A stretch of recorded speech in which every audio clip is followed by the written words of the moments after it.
విరుచుకుపడ్డారే కాని నిదానంగా ఓపిగ్గా కాస్త కాస్త సహనం వహించారా?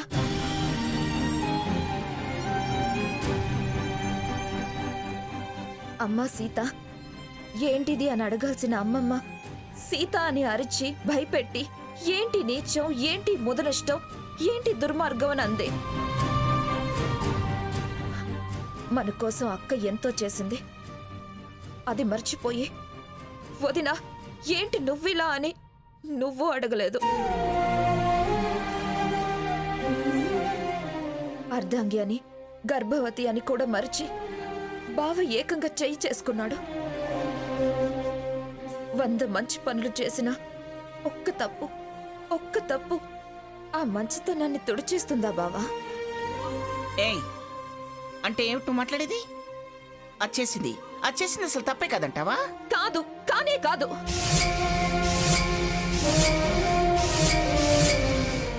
అక్క మేమనుకున్న ప్రకారమే అలా చేసింది. అనుకోవటం ఏంటి? ఏమిటి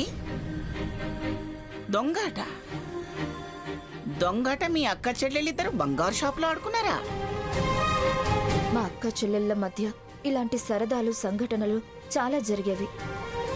తమాషాకి ఆడి చివాట్లు తినేవాళ్ళం, అదో తృప్తి. అలాగే చాలా కాలం తర్వాత మేం మళ్ళీ ఒకటయ్యాం కదా, అందుకే షాప్లో ఇలాంటి తమాషా చేద్దామనిపించి చేశాం.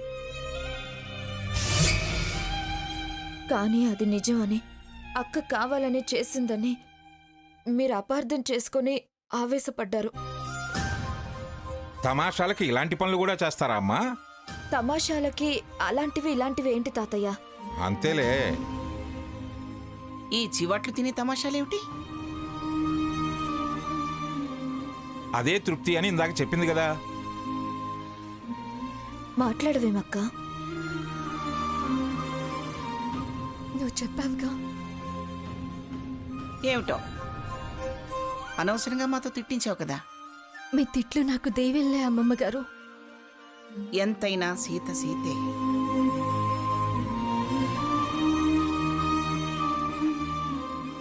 సారీ సీత. No sorries. మన మధ్యన సారీలేంటి? మన డ్రామా క్లిక్ అయింది. చాలా హ్యాపీ.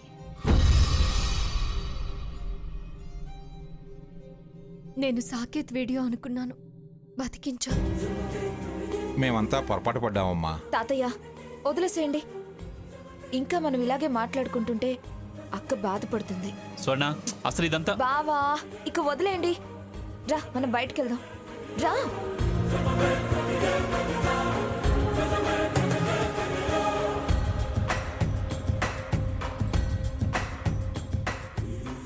సీత,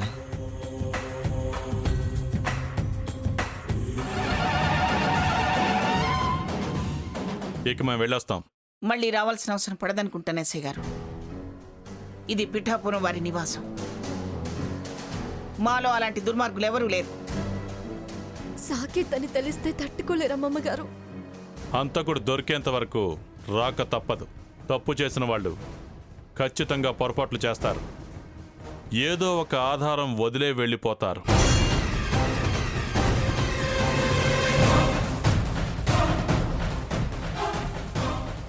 వస్తాం జడ్జి గారు. అలాగే ఎస్ఐ గారు. Constables move.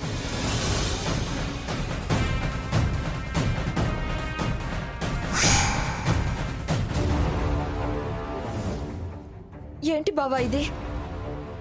ఏవో ఊహా చిత్రాలు వచ్చాయని తెల్ల కాగితాలు ఇచ్చి వేలిముద్రలు సేకరించారు. అక్కడెక్కడన్నా నీ వేలిముద్రలు పడ్డట్టు గుర్తుందా బావా నీకు? లేకపోవటం ఏంటి స్వర్ణ? ఏకంగా కత్తి మీదే ఉన్నాయి. ఏంటి కత్తి మీద? అవును, హంసపేక మీద కత్తి పెట్టి బెదిరించాను. వాటి మీద ఖచ్చితంగా పడే ఉంటాయి. అవి ఇవి ఒకటవుతాయా బావా? కాకుండా ఎలా ఉంటాయి? అవి నా వేలి ముద్రలే కదా. పైగా వేలి ముద్రలు ప్రామాణికం. ఒకరి వేలి ముద్రలతో మరొకరివి అస్సలు కలవ్వు, మనవి మారవు. ఇప్పుడెలా బావా? అవి సరిగ్గా లేకపోతే ఇవి టాలీ కావు. అవి సరిగ్గా లేకపోతే ఇక్కడికొచ్చి ఈ వేలిముద్రలు ఎందుకు సేకరిస్తారు? ఒక్కోసారి అనుమానితుల్ని భయపెట్టి భయపడేలా చేయడానికి, ఆధారాలు సేకరించడానికి కూడా పోలీసులు ప్లాన్లు వేస్తారు. ఒకవేళ అవి ఇవి కలిస్తే? కానివ్వు, అంత మించొస్తే గ్రానీ ఉందిగా, తనే రక్షిస్తుంది. అంత దాకా వస్తే నాకెందుకు చెప్పలేదు అంటుందేమో. ముందే అమ్మమ్మకి ఈ విషయం చెప్దామా? వద్దు, ఇప్పుడే వద్దు స్వర్ణ. నాకు భయంగా ఉంది బావా. భయపడితే బయటపడతాం. ధైర్యంగా ఉండు. సమయం మించొచ్చినప్పుడు నేనే గ్రానీకి విషయం మొత్తం వివరిస్తాను. నువ్వు దాని గురించి ఏం ఆలోచించుకో. ఎలా జరగాల్సి ఉంటే అలా జరుగుతుంది. కానీ నువ్వెవరికి అనుమానం రానివ్వకు, సరేనా? సరే బావా. ఈ పోలీసులు ఏమిటండి మన ఫ్యామిలీ మీద అనుమానపడుతున్నారు? మన వేలి ముద్దలు సేకరించి తీసుకెళ్ళటం ఏమిటి? అసలు దాని హత్యకి మనకి ఏమిటండి సంబంధం? చచ్చ, మనల్ని ఇలా వేధిస్తున్నారేంటి? చీటికి మటికి వాళ్ళు ఇలా వచ్చిపోతుంటే నాకు చాలా చిరాగ్గా ఉందండి. అవమానంగా ఉంది. మనశ్శాంతి కరువైపోతుంది. హత్యకు సంబంధం లేకపోవచ్చు, హంతకులు మనలో లేకపోవచ్చు, కానీ హంసకు మనకు సంబంధం ఉంది కదా. తను మన ఫ్యామిలీ మనిషి అని చెప్పాం కదా. అందుకే ముందు వాళ్ళు మనల్ని అనుమానిస్తారు. ఎవరి మీదైనా మనకు అనుమానం ఉందని వాళ్ళకి చెబితే అప్పుడు దృష్టి వాళ్ళ మీదకి మలుస్తారు. ఎవరని చెప్తామండి? మన షష్ఠి పూర్తికి అది మనతో పాటు రాలేదు. దాంతో పాటు ఎవరూ రాలేదు. వచ్చింది భాగీరథి.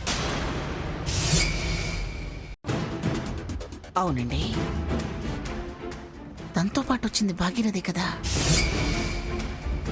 అసలు ఆ భాగీరథి గురించి మనం ఎందుకు అనుమానించలేదు? మనం ఆ మాట చెప్పావే అనుకో, మనం ఇబ్బందుల్లో నుంచి బయటపడటానికి తనని ఇబ్బందుల్లోకి నెడతారా అని పోలీసులు అంటారు. లేదు లేదు, నాకెందుకో దాని మీదే అనుమానంగా ఉంది. చూడు మంగా, హంస పూర్వాపరాలు వాళ్ళ పాటికి సేకరించే ఉంటారు. అట్నుంచి ఎంక్వైరీ మొదలుపెట్టే ఉంటారు.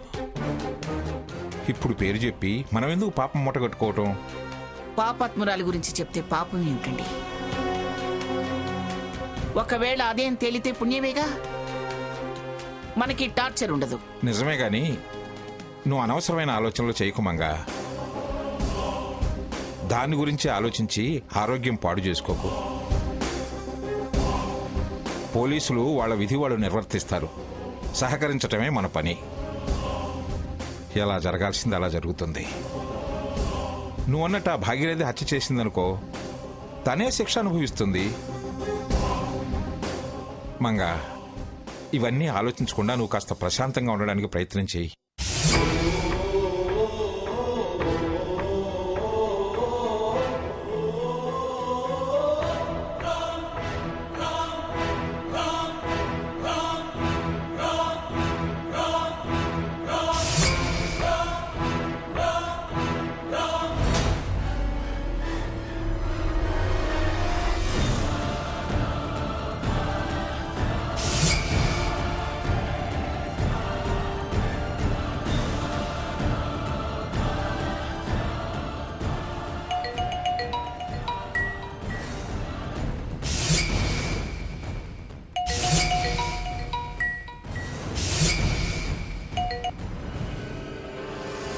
ఏంటి ఈ టైంలో ఫోన్ చేసావు? అదృష్టం ఏ టైంలోనైనా తలుపు తట్టొచ్చు.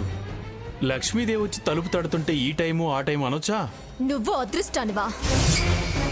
నా పాలిట శాపానివి, శనివి, దురదృష్టానివి. ఆ అభిప్రాయం మార్చాలనే నీ బాధ వేదన చూసి జాలిపడి ఏడిస్తే నాకేం వస్తుంది?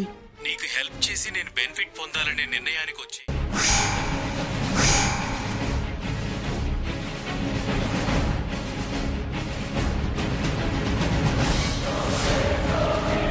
ఆ టెడ్డీవేర్ కింద ఒక కవర్ ఉంటుంది. దాంట్లో హత్యకు ఉపయోగించిన కత్తుంది.